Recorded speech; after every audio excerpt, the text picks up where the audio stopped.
Aita for giving one daughter's share of the college fund to her sister for grad school after she insisted multiple times that she never wanted to go and telling her she missed her chance. Now she changed her mind. I have two adult daughters who are 18 months apart in age. I've been binge watching The Crown, so let's call them Elizabeth 33 and Margaret 32. Thanks to a combination of saving and money my husband inherited, we had college funds for them. We told both daughters growing up that we had enough saved for them to get an undergraduate degree debt-free. Within reason, we made it clear that we couldn't afford for them to go to NYU and put them up in an apartment in Manhattan, but they could go to an in-state school without worrying about loans. Elizabeth was always very studious and got a 75% scholarship to Berkeley. We were able to pay for it as the scholarship made it comparable to paying for an in-state school. We also went halves with her in the cost of doing a 6-week study abroad trip to Europe that gave degree credit. Margaret was always far less studious and did what she had to do to get by in high school, and not an iota more. She chose not to go to college and had no interest in it for years. Margaret has been working in bars and clubs for years and has gotten by fine. She also took some working holiday, backpacking trips abroad. Elizabeth graduated and got a job she was happy with in her field. A few years after graduation, she wanted to do a master's that would enhance her career prospects. We still had Margaret's share of the money. I asked then 28-year-old Margaret if she still had no college plans. Even after I explained I was simply asking to make sure she still wanted to go to college before I gave what was left in the account to Elizabeth for her grad school. Edit to make this clearer, when we asked her in 2016, we explained that we were asking to make sure she didn't want to go because if she didn't, we would give the money to Elizabeth to make up the difference between her grad school tuition and her grants, scholarships. The money had been sitting there for years at this point, and we'd have also copped massive tax penalties if that money was used for non-educational purposes. Anyway, Margaret got annoyed about how I'm sick of being asked about college. What part of that do people not understand?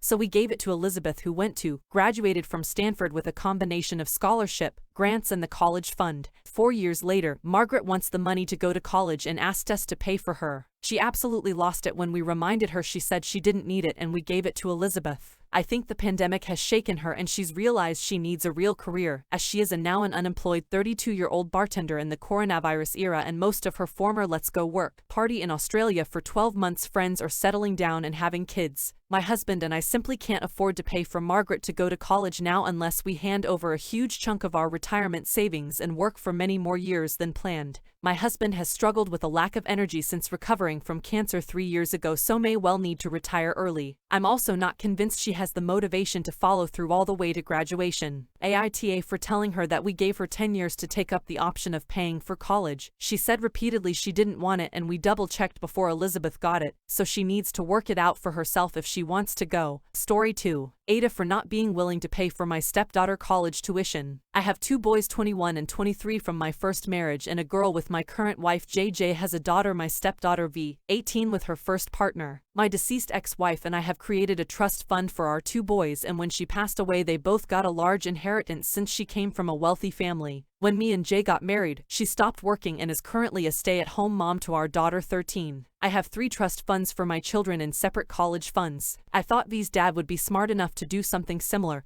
but he currently has 0 savings for V and my wife has none either. Jay and I do have some savings, but that is for when I retire. V asked me to pay for her college, but I currently can't pay for it. I don't have the money saved up for her. Jay is upset but understands that I can't use our savings or my children's money. It's not my fault her dad didn't save up and I'm not willing to take money from my children. V now has to apply for student loans and my sil called me an off for not paying for her college fee. Whilst I won't change my decision, I wonder if I'm an aw or not for not paying for V. Edit. I've seen a lot of comments calling V's dad a deadbeat, but that is not the case. V stays with him 3 days a week. He is very much involved in her life. Story 3. Aita for guilt-tripping my dad for cutting me and my younger sister out of his will. My dad, 67 male and I, 24 female, are very close and always have been. He is a good-hearted, generous, kind person who has dedicated his life and career to helping people. I recently found out that he adjusted his will such that I and my younger sister, 22 female, are not included as beneficiaries in any way. Instead, our older brother Nate, 45 male, will get everything.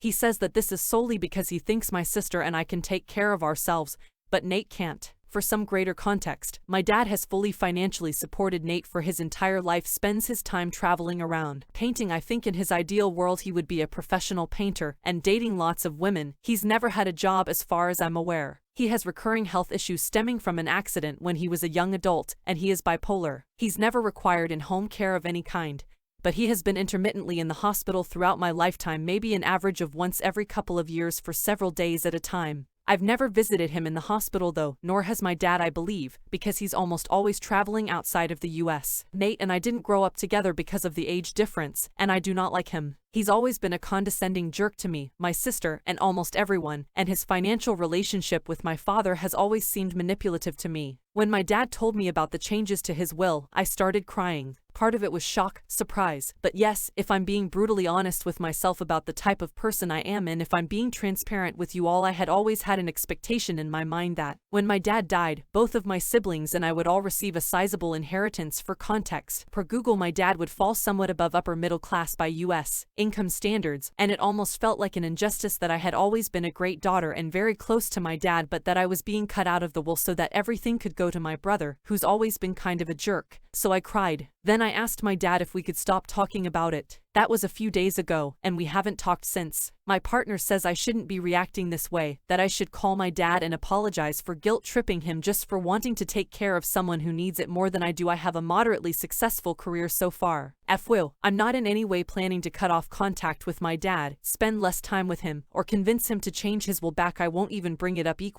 This is solely backward looking to whether I was an asshole when I cried and shut down the conversation. I know I mentioned before I'm really biased about Nate, so please give it to me straight if I'm clearly a greedy asshole here.